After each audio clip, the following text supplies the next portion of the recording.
പലരും പറയുകയുണ്ടായി. കൂറിലോസ് പിതാവ് ഉദ്ഘാടന സന്ദേശം പറഞ്ഞു, ഈ സ്വർണ്ണ വ്യാപാരിക്ക് ഈ വചനം പങ്കുവെക്കുന്നിടത്തുള്ള ബന്ധത്തെക്കുറിച്ച് അദ്ദേഹം സൂചിപ്പിക്കുകയുണ്ടായി.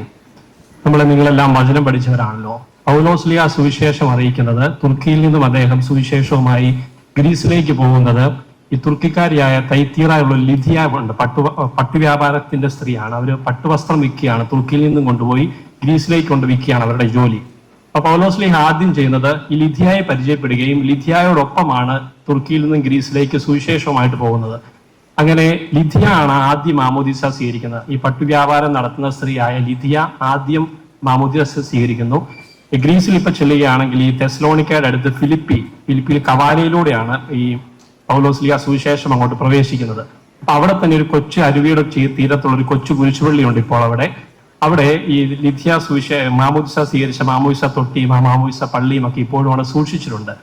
ഞാനിത് പറയാൻ കാരണം ഇന്നലെ ആദ്യമായിട്ടാണ് ഞാൻ ഈ മാക്ടിവിയോടൊപ്പമുള്ള യാത്ര ആരംഭിച്ചിട്ട് 2 മാസം ആകുന്നേ ഉള്ളൂ.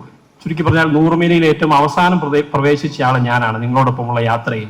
അപ്പൊ ഇന്നലെയാണ് ഞാൻ ആദ്യമായിട്ട് ഈ മത്സരത്തിൽ പങ്കെടുക്കുകയും ഇവിടെ താഴെ ഇരുന്ന് ഇവര് ചോദ്യങ്ങൾ ചോദിക്കുമ്പോൾ അതിന് കൃത്യമായിട്ട് ഉത്തരം പറയുന്നത് കാണുന്നത്. അപ്പൊ ഈ പൗലോസ്ലിഹ സുവിശേഷം അറിയിച്ച കൊളോസോസ്, കൊറിന്തീസ്, ഗലാത്തിയ അല്ലെങ്കിൽ കേസറിയ ഇങ്ങനെയുള്ള നാടുകളിലൊക്കെ പോകാനുള്ള ഒരു ദൈവാനുഗ്രഹം എനിക്കുണ്ടായിട്ടുണ്ട്. അപ്പൊ അങ്ങനെ ഞാൻ ഒരു ദൈവാനുഗ്രഹം പറഞ്ഞുകൊണ്ട് ഞാൻ അവസാനിപ്പിച്ചു കൊള്ളാം. എനിക്ക് ഒത്തിരി ആഗ്രഹമായിരുന്നു ചെറുപ്പം മുതൽ ഈ പാത്മോസ് ദ്വീപിൽ പോകണമെന്ന്. അങ്ങനെ ഞാൻ പാത്മോസ് ദ്വീപിലെത്തി. അല്പം വിഷമം പിടിച്ച യാത്രയായിരുന്നു, ഒറ്റയ്ക്കായിരുന്നു പോയത്. പാത്മോസ് ദ്വീപിലെത്തി. ഒരു ദിവസം തലേദിവസം രാത്രി 11 മണിക്ക് എത്തി. രാത്രി അവിടെ കിടന്നു. പാത്മോസ് ദ്വീപിനെ കുറിച്ച് പറയുമ്പോൾ പാത്മോസ് ദ്വീപിലെ കാരാഗ്രഹത്തിലാണല്ലോ യോഹന്നാൻ അടയ്ക്കപ്പെടുന്നത്.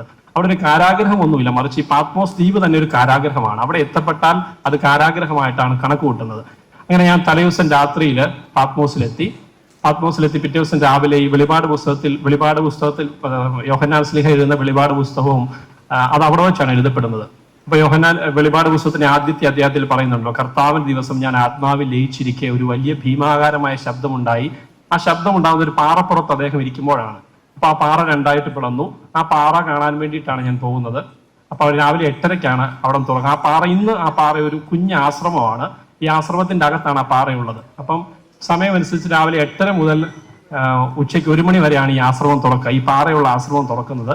അപ്പൊ ഞാൻ രാവിലെ 7 മണിക്ക് നടന്ന് ഈ 8:25 ആയപ്പോൾ ആശ്രമത്തിന്റെ വാതിക്കലെത്തി. ആശ്രമത്തിന്റെ വാതിക്കലെത്തിയപ്പോൾ ഒരു അച്ഛൻ അത് വന്ന് തുറന്നു.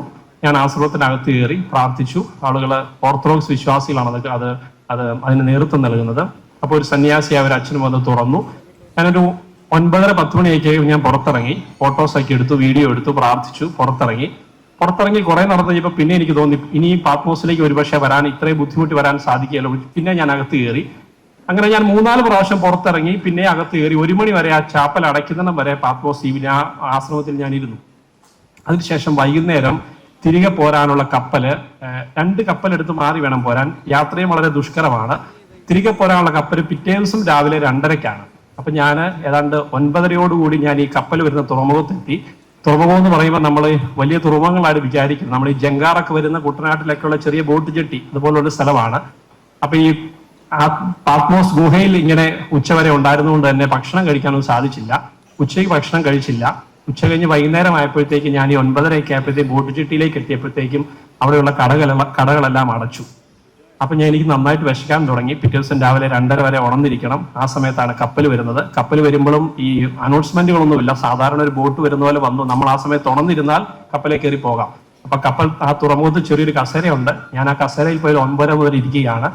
അതുകൊണ്ട് 11 മണി ആയപ്പോഴത്തേക്ക് എനിക്ക് നന്നായിട്ട് വിശക്കുന്നുണ്ട്, ഉറക്കം വരുന്നുണ്ട്. 11 മണി ആയപ്പോഴത്തേക്ക് ഒരു കാറിൽ ഒരു ഓർത്തഡോക്സ് അച്ഛൻ ഒരു കറുത്ത കുപ്പായമൊക്കെ ഇട്ട് അവിടെ വന്നിറങ്ങി. എന്നിട്ട് എന്നെ കണ്ട് ഉടനെ വിളിച്ചു. അപ്പൊ ഞാൻ അച്ഛനെ ഓർക്കുന്നുണ്ട്, കാരണം രാവിലെ ഈ ആശ്രമം തുറന്നത് ഈ അച്ഛനാണ്. ഒരു ഇസിദോർ എന്ന് പറയുന്ന ഒരു അച്ഛനാണ് തുറന്നത്. എന്നെ ഇങ്ങനെ വിളിച്ച് വരാൻ പറഞ്ഞു. വന്നിട്ട് എന്നോട് അദ്ദേഹം അടുത്തുള്ള ഒരു ചാപ്പലിലേക്ക് കൊണ്ടുപോയി. അവിടെ ദീർഘനേരം പ്രാർത്ഥനയാണ്. ഏതാണ്ട് 12:30-1 മണി വരെ പ്രാർത്ഥനയാണ്. നമ്മുടെ വലിയ പ്രാർത്ഥന പോലെ അവരുടെ വിശ്വാസപ്രകാരമുള്ള പ്രാർത്ഥനയാണ്. ഈ പ്രാർത്ഥനയിൽ ഞാൻ പങ്കെടുത്തു. അപ്പോൾ എനിക്ക് നന്നായിട്ട് വിശക്കുന്നുണ്ട്. എന്നെ ആൾക്കാരുടെ മുൻവശത്തായിട്ട് കൊണ്ട് ഇരുത്തി അച്ഛൻ. എനിക്ക് നന്നായിട്ട് വിശക്കുന്നുണ്ട്, ദേഷ്യം വരുന്നുണ്ട്. അവിടെ ഉറങ്ങാമായിരുന്നു, പക്ഷെ പള്ളിയിൽ ഇവിടെ വന്നിരിക്കേണ്ട വരുന്നു, വിശക്കുന്നുണ്ട്. പ്രാർത്ഥനയെല്ലാം കഴിഞ്ഞപ്പോൾ വട്ടയപ്പം പോലെ ഒരു വലിയ ഒരു പാത്രത്തിൽ എനിക്കൊരു അപ്പം അച്ഛൻ സമ്മാനിക്കുകയാണ്. അപ്പൊ ഞാൻ വിചാരിക്കുകയാണ്, നമ്മൾ ഈ വചനം അന്വേഷിച്ച് പോവുക, വചനത്തിന്റെ പൊരുൾ അന്വേഷിച്ച് പോകുന്നവർക്ക് ദൈവം, ഞാൻ ഈ ഏലിയാ പ്രവാചകൻ അപ്പം കൊടുത്ത പോലെ ഞാൻ അതിനെ കണ്ടു. കാരണം എനിക്ക് വിശന്നപ്പോൾ കൃത്യമായിട്ട് ദൈവം ആ അച്ഛനിലൂടെ ആ ചാപ്പലിൽ കൊണ്ടുപോയി അന്ന് വൈകുന്നേരം അവിടെ ഭക്ഷണം കഴിക്കാൻ ഒരു സാധ്യതയും ഉണ്ടായിരുന്നില്ല. അച്ഛനിലൂടെ എനിക്ക് സമ്മാനം തരികയാണ്, അപ്പം തരികയാണ്, അന്നത്തെ ഭക്ഷണം തരികയാണ്. ഈ വചനം അന്വേഷിച്ച് പോകുമ്പോൾ നമുക്കും ഇങ്ങനെ കൂടുതൽ ദൈവാനുഭവങ്ങൾ, വചനത്തിന്റെ പൊരുൾ അന്വേഷിച്ച് പോകുമ്പോൾ ധാരാളം ദൈവാനുഭവങ്ങൾ ഉണ്ടാവും. കഴിഞ്ഞ ദിവസം ആക്റ്റീവിൽ ഇതിന്റെ മുൻപന്തിയിൽ എത്തിയവരുടെ വീഡിയോ, അവരുടെ ദൈവാനുഭവങ്ങളൊക്കെ പബ്ലിഷ് ചെയ്യുകയുണ്ടായി. അപ്പോൾ നിങ്ങൾക്ക് ഓരോരുത്തർക്കും വചനം പഠിച്ചതിലൂടെ നിങ്ങൾ അല്ലെങ്കിൽ വചനത്തെ അന്വേഷിച്ച് പോയപ്പോൾ നിങ്ങൾക്കുണ്ടായ അനുഭവങ്ങൾ ധാരാളമാണ്. ഈ ധാരാളമായ അനുഭവങ്ങളാണ് വചനം പഠിച്ച് മനസ്സിൽ വെക്കാതെ അത് പ്രഘോഷിക്കുമ്പോഴാണ് വചന പ്രഘോഷണമായിട്ട് മാറുന്നത്. നമ്മുടെ ദൈവാനുഭവങ്ങളാണ് മറ്റുള്ളവർക്ക് വചന പ്രഘോഷണങ്ങളായിട്ട് മാറേണ്ടത്.